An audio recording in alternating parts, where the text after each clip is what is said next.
The character of Swamp Thing originated in House of Secrets number 92 in 1971, drawn by Berni Wrightson and written by Len Wein. That story served as a first draft for the real origin story in Swamp Thing number 1, with the same creative pairing. This week, I'm joined by writer for CBR and Screen Rant, Ashley Land, to discuss the collection Swamp Thing, The Bronze Age, Volume 1. Don't forget you can support the podcast by pledging a few bucks a month at patreon.com/deconcomics. Or if you'd rather give a one-time donation, you can do so via PayPal by sending it to mail@deconstructingcomics.com. We appreciate your support. This is Tim. And this is Ashley. And this is Deconstructing Comics.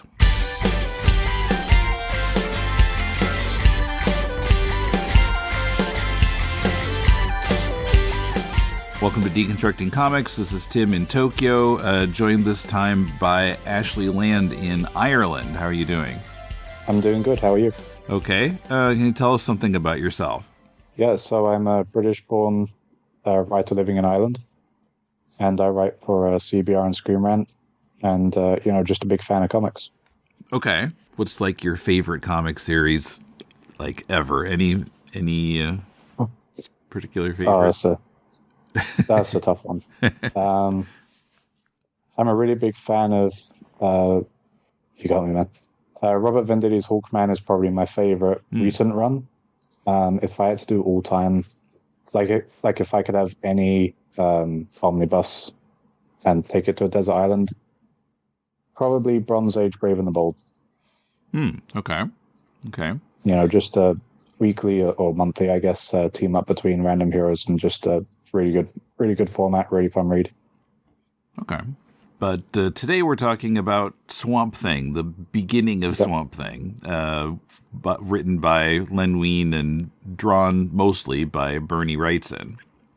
Yeah. And we went with this because you knew it well, and I was kind of interested in knowing about it. So the only Swamp Thing I had read was the Alan Moore stuff. So this kind of filled in some blanks for me. Yeah.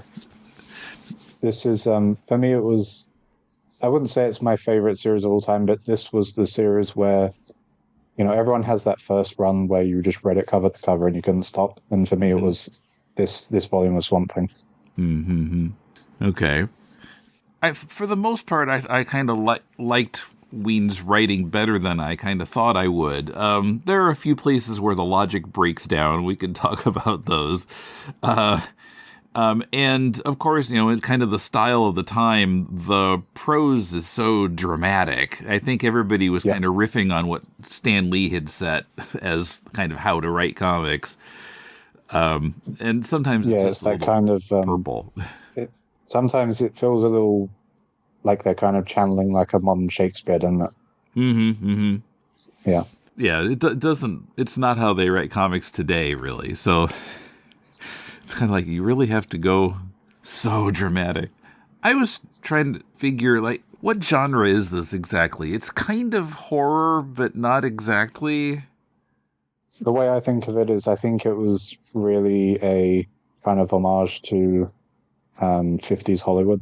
That's how I always read it. Like a little bit of, you kind of read one issue and it's kind of like a Hammer horror movie. You read another issue and it's kind of like Forbidden Planet, something like that.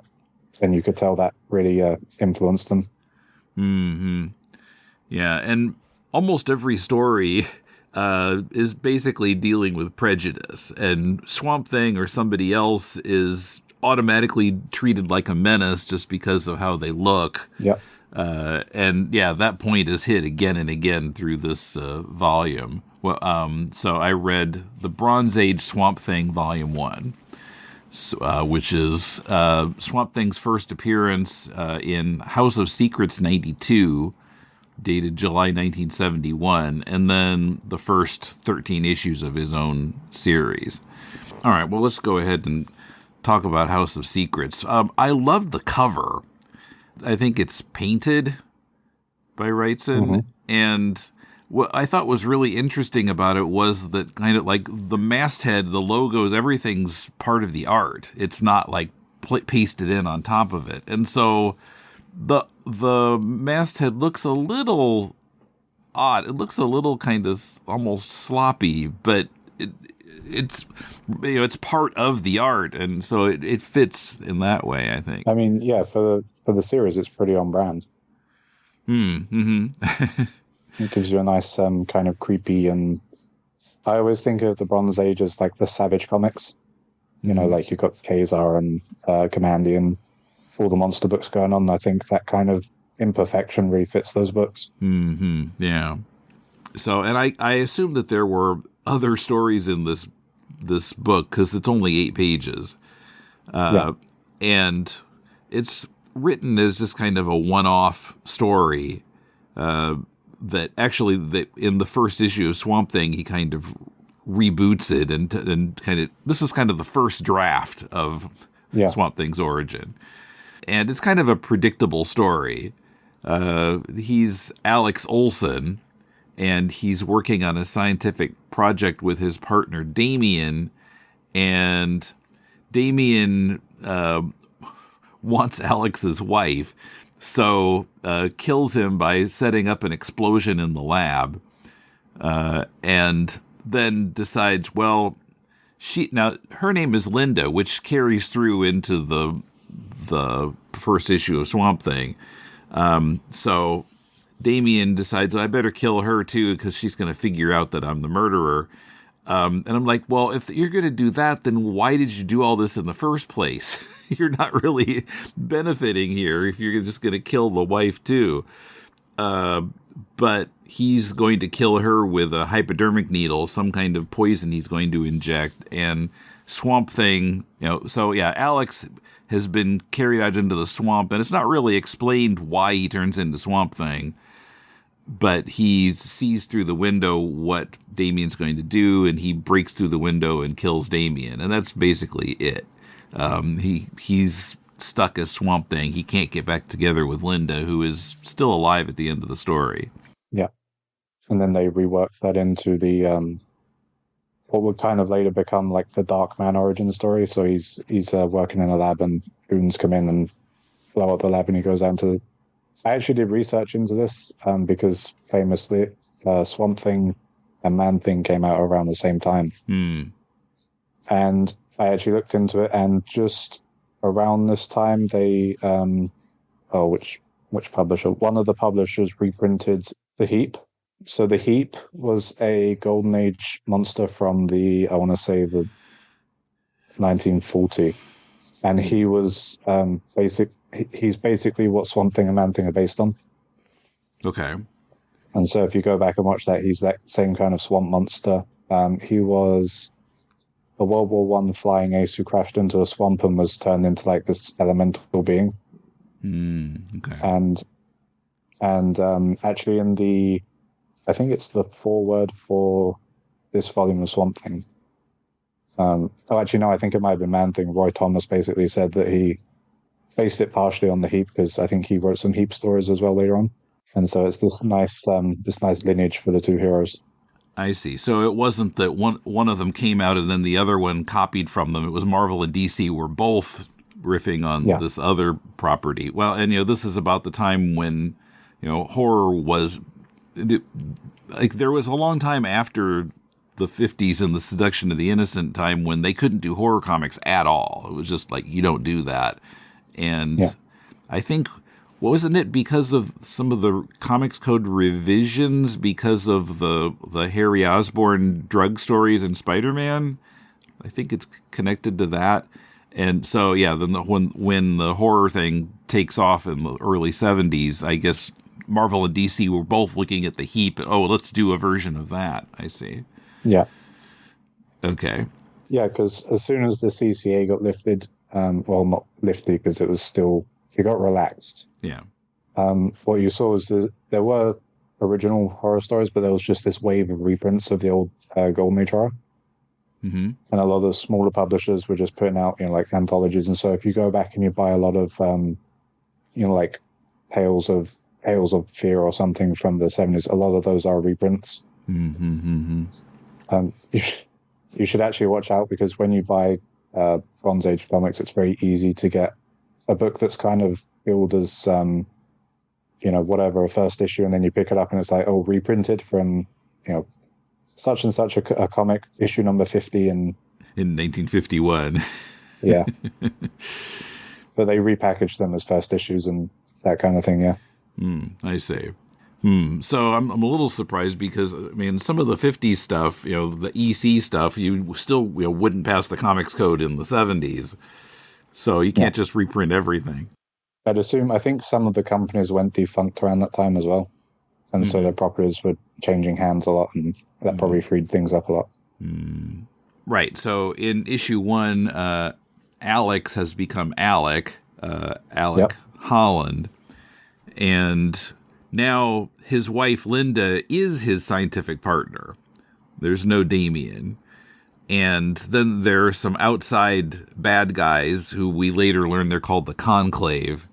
And they wanted to buy this biorestorative formula. Yeah. That the Hollands had been working on, but they say no, and so the Conclave puts a bomb in their lab. And of course, Alec is exposed to the explosion, runs out to the swamp, and because of the biorestorative formula, he absorbs kind of life from the swamp and doesn't die, but now he's Swamp Thing. And Linda ends up dying too in this version because of the Conclave. And so, of course, this version, it's not just one and done. It kind of leads into additional stories, leaves some threads hanging that they can build future issues on. Yeah, you've got the shadowy mystery who's behind everything. And Mr. E. Yeah, mystery. A lot of the names are like that. Mr. E, mystery. Okay. Yeah, later there's a bad guy or like a convict called Hunk Dory. Hunky Dory. Okay. A lot of those kind of names. At least they were having fun with it. Yeah. Right, yeah, and the editor is Joe Orlando, and there's one point where there's a truck that says like Orlando Shipping on the side of it. So yeah, there's comedy in there if you know where to look, kind of inside jokes. Yeah. I mean, it's certainly not an overtly funny book at all, but there is one moment that actually made me kind of chuckle when I was reading it. It's in issue. Oh, what issue is it? I want to say 11, where he comes across this crashed spaceship in a barn, and it's his barn, and this alien's crashed, and he's put up his ship in Alec Holland's barn, and he's like doing repairs on it, and he comes across and he just looks at a spaceship and he says, it's in his thought bubbles, and he says something like, "Well, it's none of my business as long as he doesn't bother me." I thought that is quite a funny line. Yeah, alien, whatever. Just don't mess up my stuff. Yeah. Yeah. So, well, we haven't really talked about Wrightson's art yet, and yeah, I mean, I think all the praise for it is deserved. I mean, I think I could use this whole show just to talk about the covers that are included in this book. Yeah. Some of them are really beautiful, and the coloring is good too, but just kind of the layout of them and everything. Yeah. If you're a big fan of Batman, I think this has one of the best Batman team-up covers of all time, which is issue 7. Where you've got Swamp Thing and he's clinging to the building, then you've got Batman swinging over on his grappling hook, and it's just absolutely fantastic cover. Mm-hmm. Yeah, it's interesting because Batman is kind of in the background. I mean, you can see him, but he's not super prominent on the cover, even though, putting Batman in a book is a way to sell more books, but they don't go overboard in saying, "Look, Batman's in this issue." Well, that was how they used to do it in the Bronze Age. When you wanted to build up one hero, you'd take your most popular one, you'd stick him in the book, and then you'd have the hero beat him up, and that was like a rite of passage, really, wasn't it? Mm-hmm. Right. Well, yeah. Wolverine was doing that for Marvel for quite a while. Like, oh, look, let's put Wolverine in here, then we'll sell books. So one thing that surprised me was that I was expecting the action would kind of stay in Louisiana, but we're almost immediately taken to Europe. Like, what? Yeah. How did that happen? And Alec is kidnapped in issue 2 by a bunch of weird creatures, and it's taken to somewhere in Eastern Europe, I think. And there's this kind of wizard called Arcane. I saw later, after this volume, we find out his first name is Anton. Yep. Anton Arcane, but he's just called Arcane in here. And he's not so well, and he wants to have a stronger body, and so he tries to make a deal with Swamp Thing to kind of give he can be Alex Holland again, change back to his original form, and Arcane will take over the Swamp Thing body. And he's got something called a soul jar that makes this possible. And of course, Alex, it can be Alec again? Sure, no problem. And so they make the switch, and then he finds out that Arcane is intending to destroy his enemies with this new, stronger body. And Alec is so against this that he's willing to change back to Swamp Thing to prevent it. And so he breaks the soul jar and becomes Swamp Thing again.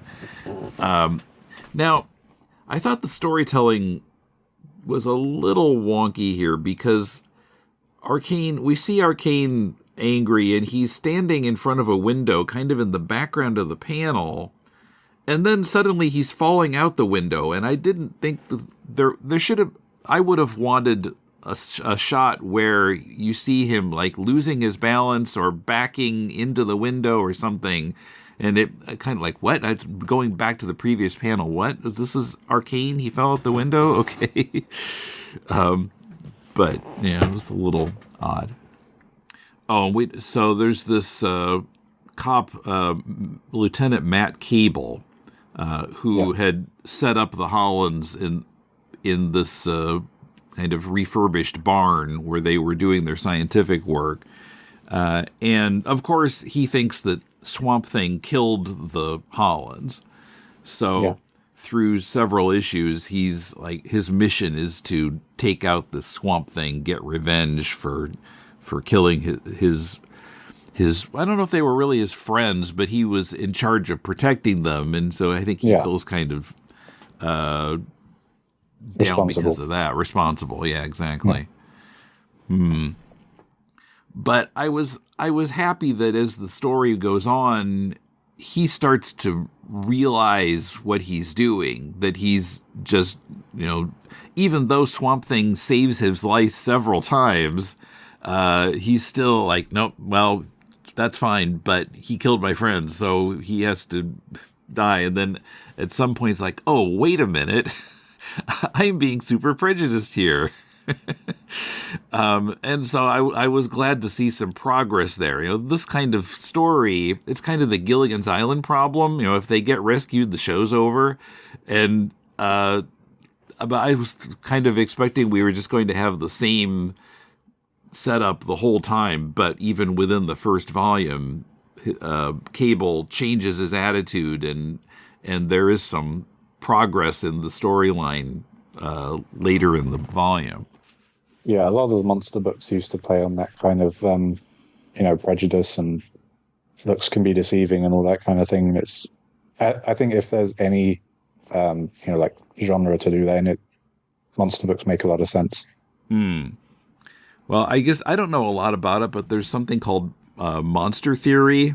And one of my friends who is involved in podcasting with me is really well versed in that, and how monster stories are often about this kind of thing, like prejudice and just assuming that, oh, he's scary, so he must be evil. So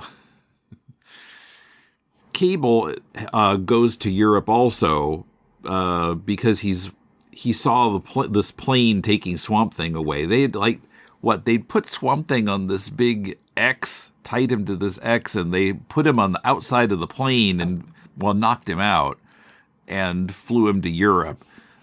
These weird creatures that are called the Unmen? The Unmen, yeah. Arcane these were like his failures at creating a new body for himself. Like some of them are missing parts, like it's just a top half of a body or something. Different weird shapes. And then later he gets better at the bodies, but they don't have much of a mind, these other creatures. So Cable, he gets an Interpol assignment. He becomes part of Interpol so he can travel internationally. Now we also have in issue 3 this Frankenstein monster-looking character. Patchwork Man, right? Patchwork Man. Oh, and Cable meets Arcane's niece, Abigail. It's like, oh, it's Abby from the Alan Moore run. I wasn't expected to see her this early. She's the she's the Patchwork Man's daughter. Right. I think. Yeah. Right. Yeah.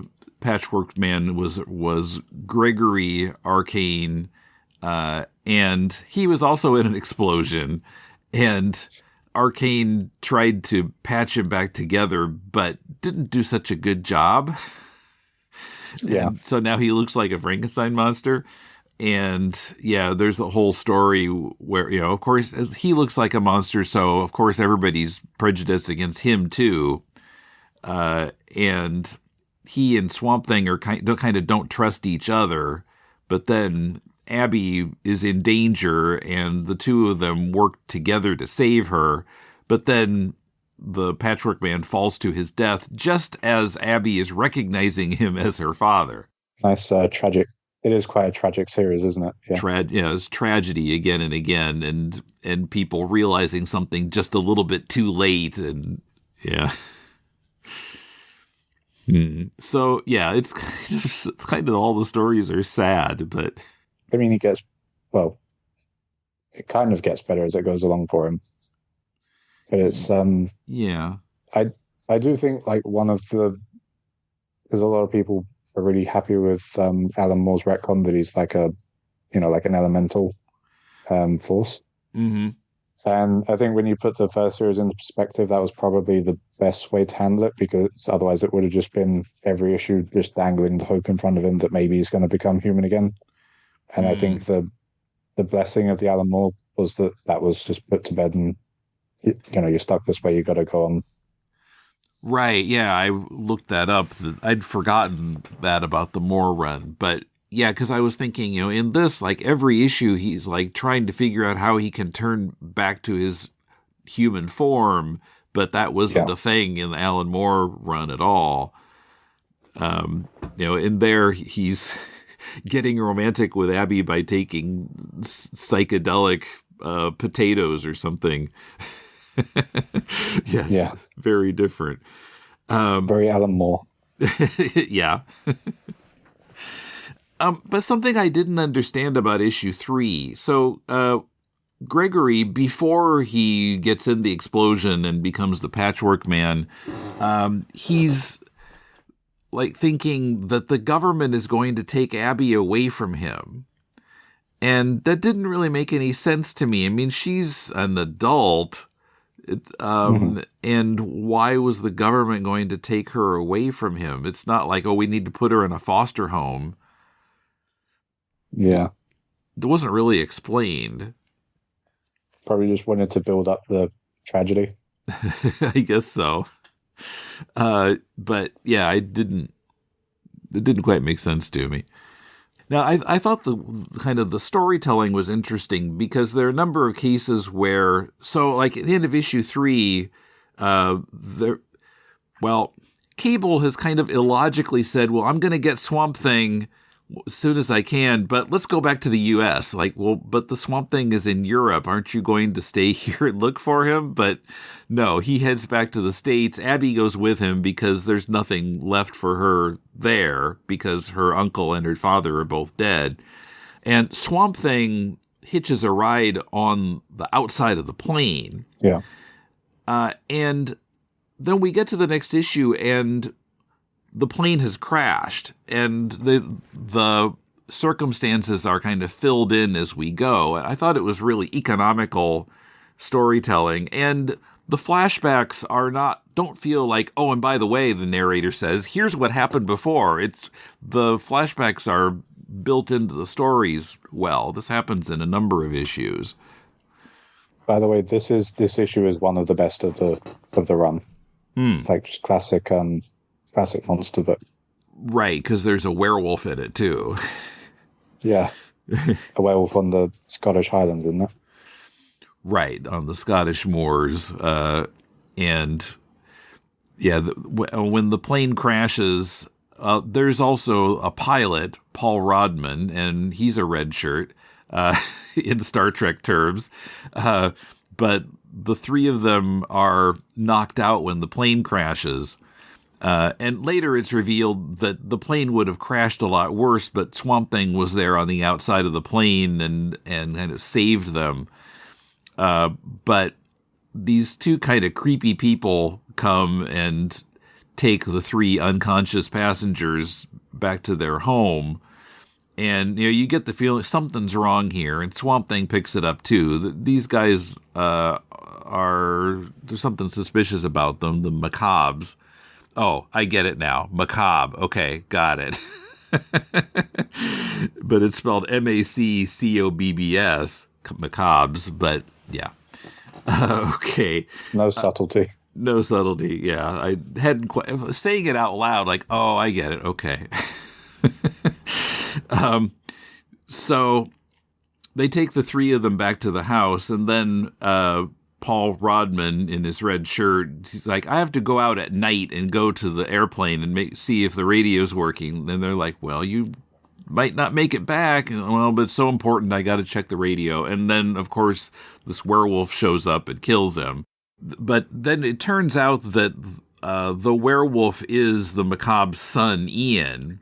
And they've been trying to get somebody to land there. They had set up like these lights so that it looked like a landing strip to get planes to land there.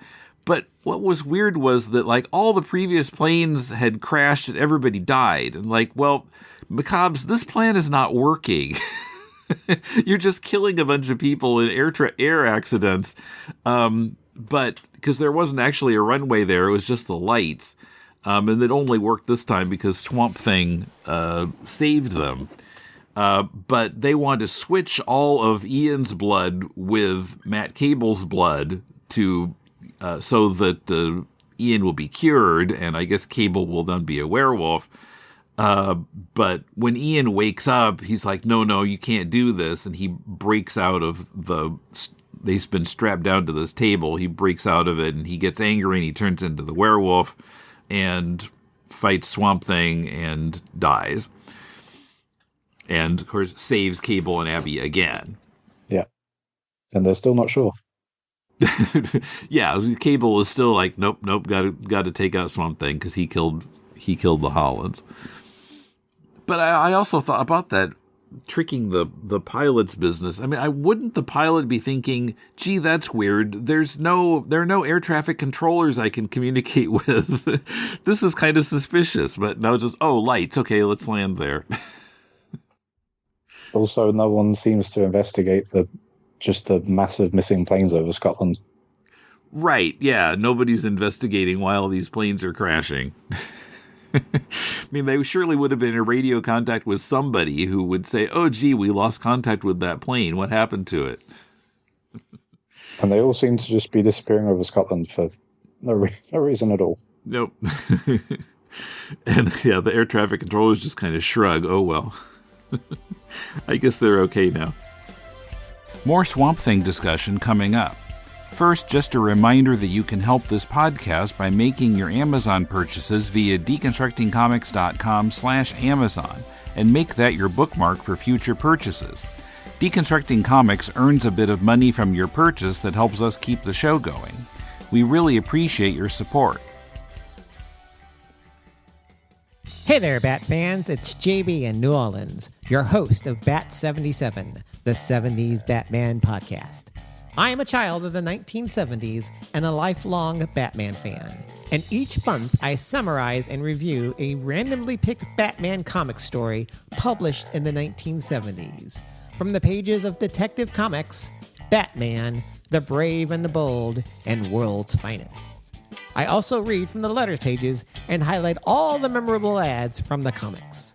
On past episodes, I have also discussed Batman's appearances on Saturday morning television and the Power Records audio adventures. You can find the show on Apple Podcasts, Spotify, or wherever you stream or download your favorite podcasts. Or you can find me on the web at bat77podcast.libsyn.com. So, Swamp Thing, I forgot how they get back to the U.S., but Swamp Thing basically just he gets on a ship. Oh, that's right. He's on a ship. How did Cable and Abby get back? I assume when I read it, I just assumed they made their way to the nearest town and, just got on that way. Yeah, I guess we don't actually see that. They probably took a commercial flight. But yeah. A lot of these books back in the Bronze Age were very, as you said, very economical with the pages. Mm-hmm. Yeah, just don't worry about it. They got back. Yeah.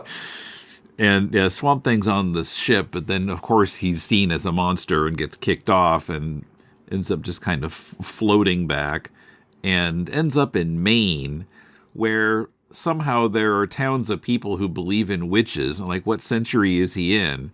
And they're accusing this young woman named Rebecca Ravenwind of being a witch, and they want to burn her at the stake.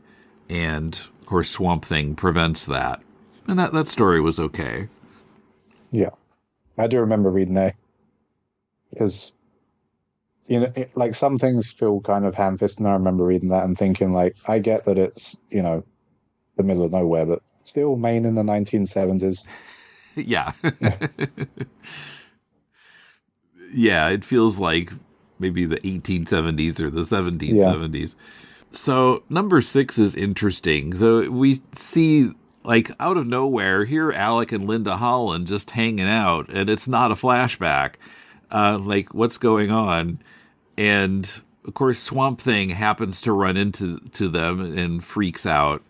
And it turns out there's this guy named Hans Klockman, yes, Klockman, who escaped from Europe in World War II. He's from, I think, Switzerland, of course, because watches, Switzerland, and built a lot of robots to populate this town that looks like a Swiss town, and built these robots to look like people in obituaries from the newspaper. And apparently he somehow learned Alec and Linda's voices and mannerisms too, not just their looks. I don't think he got that from the newspaper. But his excuse is that he wanted to give these people who died a second chance, kind of. So he's got all these robot people who look like people who died. Oh, and we didn't mention. So the Conclave, who were responsible for Alec being Swamp Thing and the death of Linda, had sent this dog that was bugged, had some kind of a microphone in its skull. I'm not sure how that works. And he was adopted by the Hollands before what happened, and still is hanging out with Matt Cable and Abby through these several issues, and just kind of conveniently keeps showing up, or they keep saying, oh, well, let's take the dog to Europe with us. And so Mr. E from the Conclave is listening to their conversations. And so this dog is in Hans Klockman's town, and now Mr. E is like, ooh, we need this technology. And so he sends a bunch of soldiers type to this town, and they demand that Klockman turn over this technology. And of course he says no, and goes badly for everyone. Of course, the Holland's robots are the first ones to get shot up, right in front of Swamp Thing when he's there. So, reliving the death kind of for him. So all these tragic elements. But Abby and Cable are captured and taken back to the Conclave's hideout because they want information from them, I guess, about Interpol. Yeah. And they're taken to Gotham City. And Swamp Thing catches a ride on a freight train with the bugged dog to Gotham City to look for Abby and Cable because he's going to save them again. So, of course, if you go to Gotham City, who's going to show up? Batman. huge ears, early 70s Batman. The nice shaggy hair Batman. Yeah.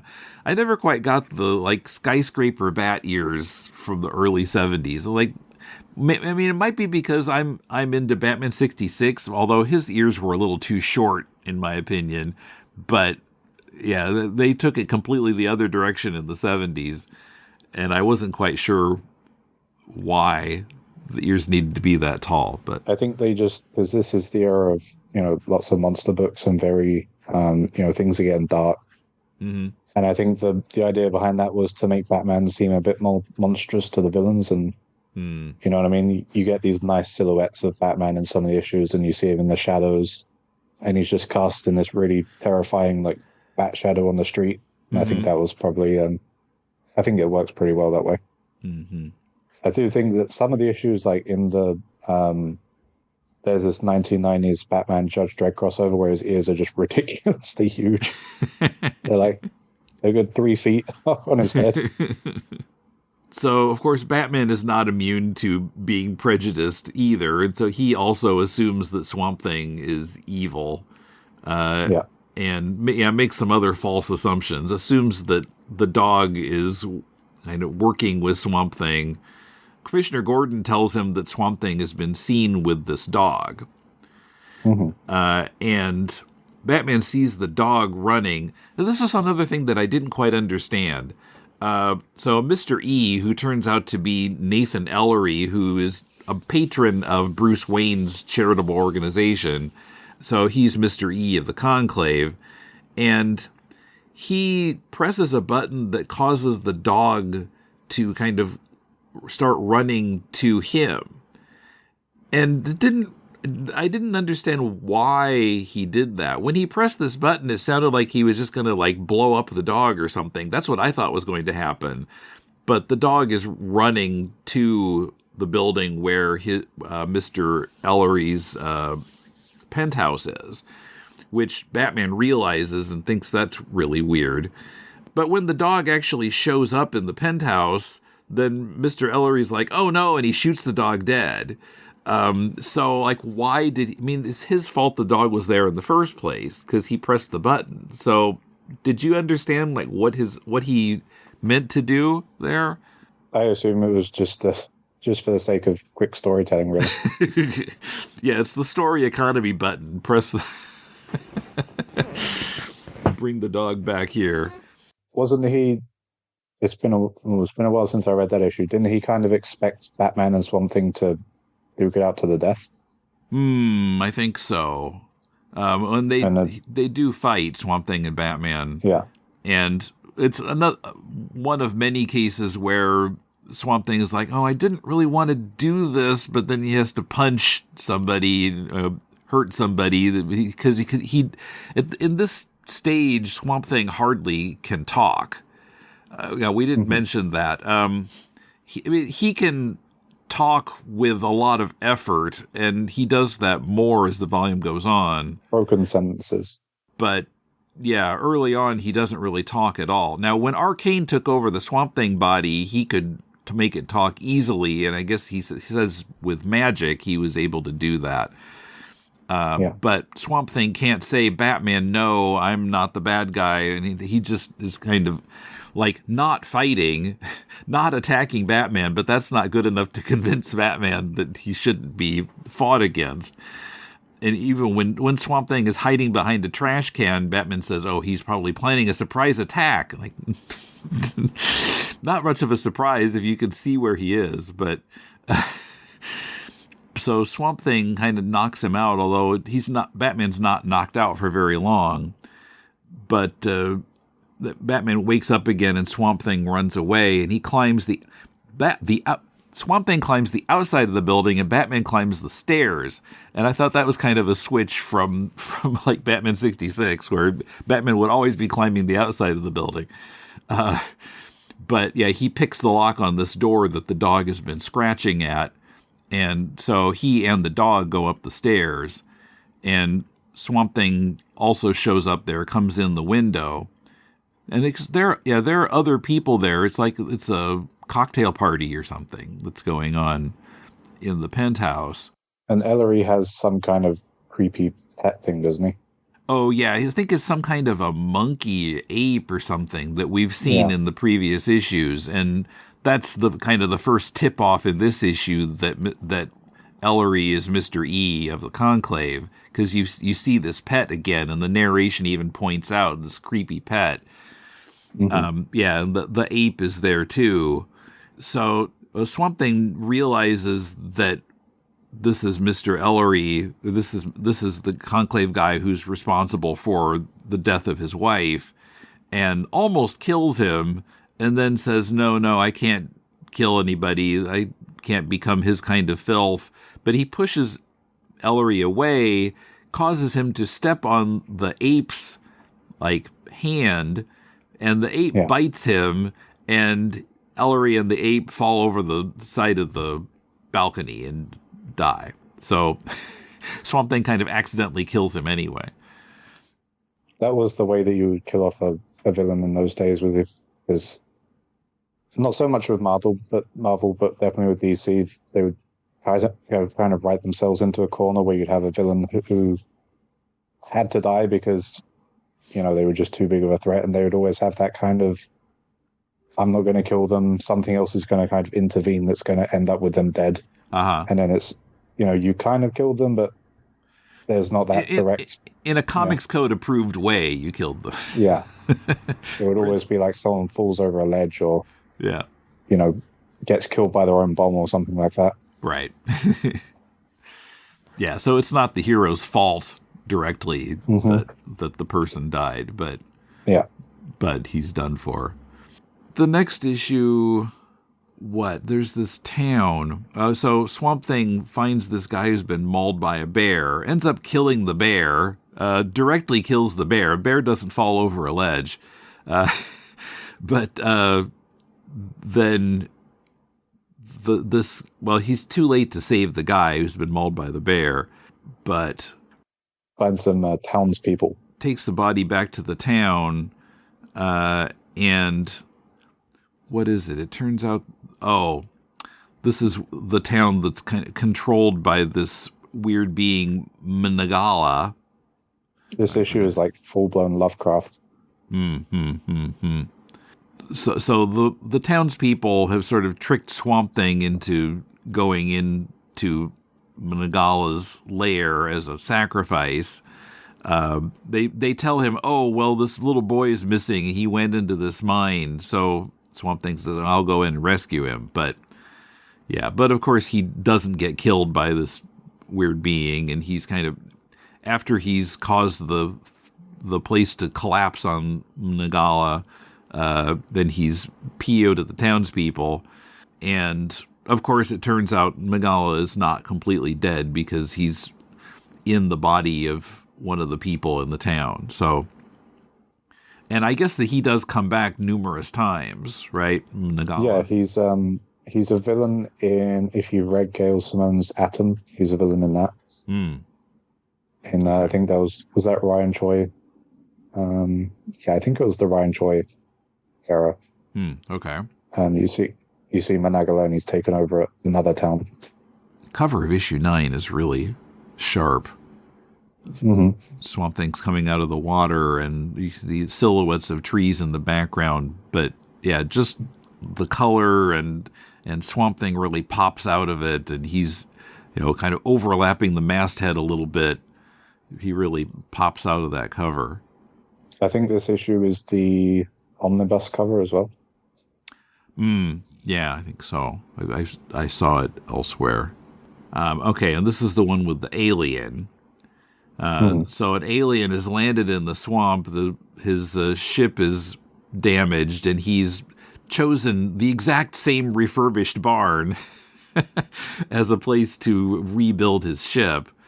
And of course, the UFO has been seen by the government, and so a group of guys, including Matt Cable, are sent to investigate it. And of course, there's one a-hole in the group, this guy Samson, he hates the alien. He wants to kill the alien because he thinks the alien is evil and going to kill everybody. And this is when, at the end of the issue, Cable realizes that he's been acting the same way towards Swamp Thing. And that's kind of his epiphany, and when Cable kind of changes. And, of course, the alien, after he's been abused by these guys, then he starts talking to them and saying, I've disgusted by you guys. I was going to give you all this neat technology and stuff, but now I'm just giving you pity. And he takes off, and then his ship crashes.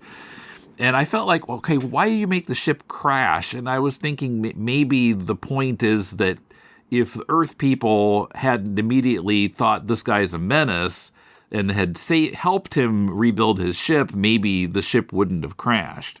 Yeah, I think this issue, part of it, I think, is to entrench this kind of disillusionment that Swamp Thing has with humanity, because that's a really recurring thing later on. Is he's, like the Swamp Thing we know today doesn't really want to have anything to do with people, and I think that was what they were going for even before they had that revised origin story, was just driving a further wedge between Swamp Thing and humanity, and just giving him more reason to go off on his own. So I thought it was interesting because 9 had that character Samson, and issue 10 has another very minor character whose name is also Samson, his family name. I'm not sure Wein realized that he did that. But issue 10, I didn't quite get issue 10. So it involves like these kind of ghosts of slaves from the past, black slaves, and I wasn't quite sure why Wein went there. Sort of the big thing in the story is that Arcane turns out not to be dead. His Unmen built him a new body, the surviving Unmen, and so put him in this new kind of badly built body, and he still wants Swamp Thing's body. So Arcane and the Unmen go to Louisiana, and Swamp Thing ends up being saved from them by these ghosts of slaves. But yeah. I don't know. I just didn't quite get why. How do you feel about this issue? I think they would. It is definitely the kind of standout of the 13, isn't it? It's not. It doesn't quite fit the tone of the other 12. Yeah. I think those kind of socially conscious stories were pretty big. And I think it was just, we've got a story set in Louisiana, maybe we should comment on this. And it just adds to the idea that Swamp Thing is like not oppressed, but he's more in this kind of outcast. Persecuted. Yeah. And it just adds to that sense that he's one of the persecuted. And he's, I think it just works. Because they're kind of vengeful spirits, aren't they? Yes, for sure. Yeah. So the last 3 issues of this volume are penciled by Nestor Redondo. I guess Wrightson moved on to something else. Yeah. But Redondo's not really a step down. I thought his art was pretty good too, although the only thing that bothered me was that some characters look kind of like mannequins. They seem really expressionless. Yeah. This next issue, I think, is the Giant Worms issue, isn't it? Right, yeah. And this guy is Zachary Nail, who had... according to the footnote, this is a story picked up from a story from Phantom Stranger number 14. Because Zachary Nail was in that story too, and so Matt and Abby and Swamp Thing and some other people are, they're all kind of being held by Zachary Nail there, and these huge worms who seem to be working with Nail, but later it turns out that they're not. They've got their own agenda. I do find it kind of funny that Alec and Linda spend all this time working in this barn, and just a mile over that way, there's this guy with all these worms under the ground, and an alien shows up. It's just a real hot spot for weirdness, really. Yeah, well, it's funny that they never saw the worms before this issue. I guess they'd been there for a while, but They don't show up until it's important to the story. Yeah. They're millions of years old or something like that, aren't they? I think so. Like yeah. They've been primordial. there. Yeah. And they were like from some other planet, I think. Yeah. And they're using this guy for their own ends. Right. 12 was interesting, is this time travel story. So at the end of issue 11, Swamp Thing sees this like huge jewel kind of thing and touches it and finds himself surrounded by dinosaurs. It's gone way back in time. This is one of my I don't know how anyone else feels about this, but this is one of my all-time favorite comic books. Just the because you see him just fall through time, and it's prehistoric, and then it's it's like the witch trials era. Well, see, I think the next one is in the Roman Colosseum. Yeah. He sees this guy.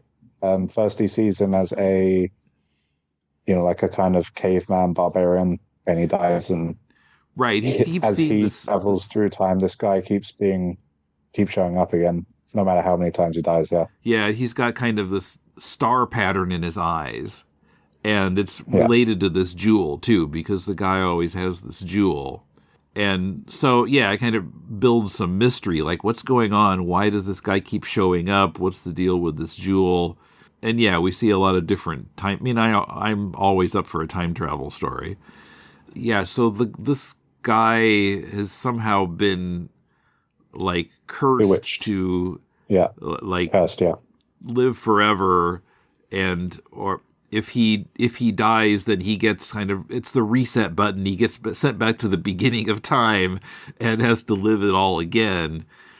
He has to be killed by a friend, I think, and that's how he loses the curse. Right. Yeah. And so he asks Swamp Thing to kill him, but of course Swamp Thing doesn't want to kill him, and then instead he ends up dying in quicksand, and so then he's sent back to the beginning of time again. Kind of a bleak story, really. Yeah, but yeah, I agree. It's interesting. It's maybe one of the better stories. And finally, issue 13. It's of course Matt and Abby, and they're with this guy Bolt, who was one of the other people who had been captured by Nail, and his girlfriend, wife, got killed by Nail. And so he was really PO'd about that, wanted to take it out on somebody. Blamed Swamp Thing, of course, because that's what you do. Everything's Swamp Thing's fault. As I remember, he's a black guy, right? And he's the one who's bigoted in this issue. And that's like a kind of... Right. And Matt comes right out like, you're a bigot. Matt is starting to seem kind of holier than thou now that he's realized that he had been bigoted against Swamp Thing, and now he's kind of trying to get everybody else to get with the program and be more progressive. But yeah, he comes on a little too strong, I thought. Yeah. But they and another guy, they capture Swamp Thing with this like foam that debilitates him, and put him in the custody of the government. And this scientist is, examining, got him in like a fish tank, and observing him. And now Matt is like, oh, gee, we shouldn't have done this, because they're mistreating him. I mean, I'm not sure. At the beginning of the issue, I'm like, I'm not sure Cable would do this in the first place. He's a government agent, but, he's figured out that Swamp Thing is not harmful because he keeps saving his life. So I didn't quite buy that Cable would do this in the first place, but the story has to happen. So,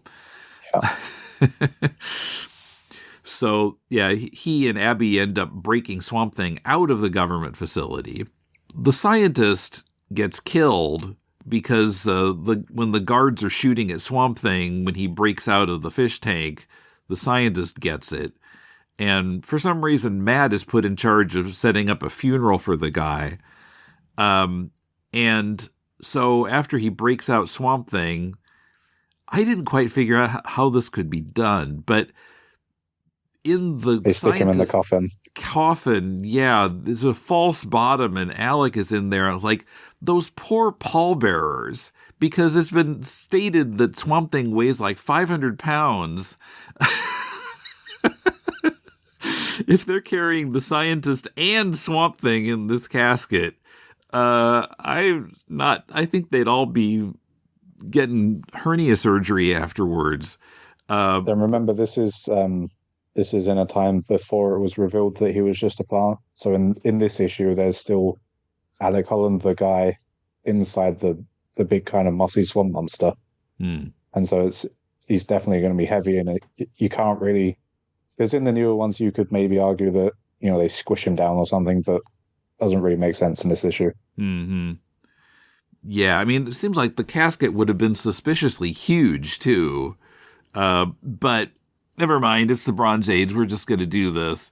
And so the casket is buried, and then Swamp Thing breaks out of it underground and breaks through the ground surface. And he's supposed to rendezvous with Matt and Abby, but then in this graveyard, he sees the tombstones for himself and Linda and gets all bummed out and says, you know, it's no use. You know, Cable can't do anything for me.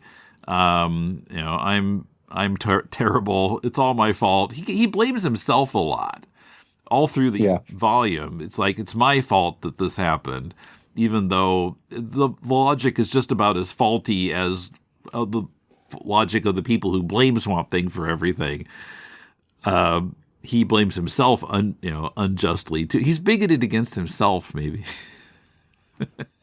Yeah, it sets up like a new era, really. It's like the way a lot of writers will say it is, you know, you play with the toys and then you put them back in the box for the next writer to come along, and so I think this was just their way of, you know, starting fresh for a new writer to come along and do.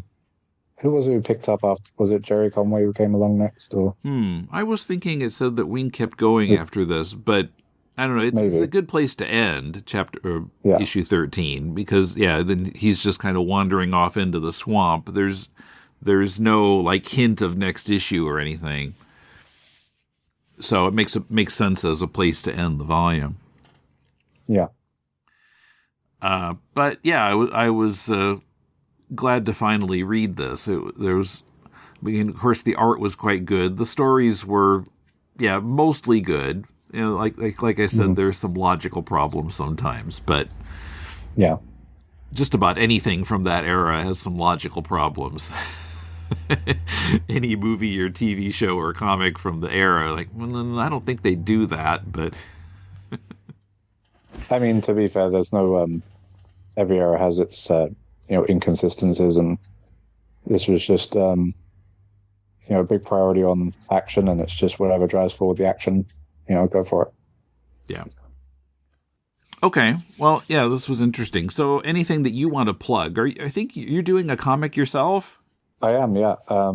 So if you go on Indiegogo, the Unbreakable Argonauts, it's an homage to Golden Age comics, and it's got a little bit of Bronze Age in there as well. And and a lot of the I don't know if you're like a big fan of the old pulps, like Phantom and Doc Savage and that kind of thing. Mm-hmm. There's a little bit of that in there. We're up on there. We're on, I think there's about 25 days on the campaign left. So you can go over to Indiegogo and check that out. Okay, so it'll still be going when this comes out. So so I'll give it a link. Yeah, I realized that I somehow ended up on your mailing list. I think that must have happened sometime before I reached out to you about doing the podcast, but on Substack. Okay. Because I was trying this last year and collected some emails through Substack. I also have for any creators listening, I have a Substack dedicated to showcasing indie creators. Mm-hmm. So if you just want to DM me, I can give you guys a shout out. Okay. All right. Well, thanks for coming on. Yeah, I appreciate it, man. I'm glad you enjoyed the comic. Yeah.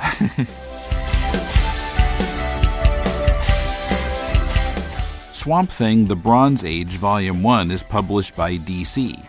To clarify, issue 13 at the end of this volume was indeed the end of Len Wein's run on the book. David Michelini wrote the next issue and much of the rest of the series, which ended with number 24. Jerry Conway wrote some of those issues. If you're enjoying this podcast, support us on Patreon at patreon.com/deconcomics, and go to deconstructingcomics.com to connect to us on X, Facebook, or YouTube. Via our site, you can also shop on Amazon to support the show and find links to subscribe to the podcast. You can comment on any episode there or drop us a line at mail@deconstructingcomics.com. And now you can also send us a voicemail. Find the Leave a Voicemail link on the left sidebar of our site. Are you making a comic? Send it to us and we'll do a Critiquing Comics episode about it. Our theme is by J.B. Anderton. Next week, Critiquing Comics is back with 2 more creator-submitted comics, and they're good ones, so be sure to listen next week. And by the way, in 2 weeks, Emmett will be back and we'll resume our look at Jack Kirby's 1970s work with the first 5 issues of the 2001 A Space Odyssey series. Till then, this is Tim, and thanks for listening to Deconstructing Comics.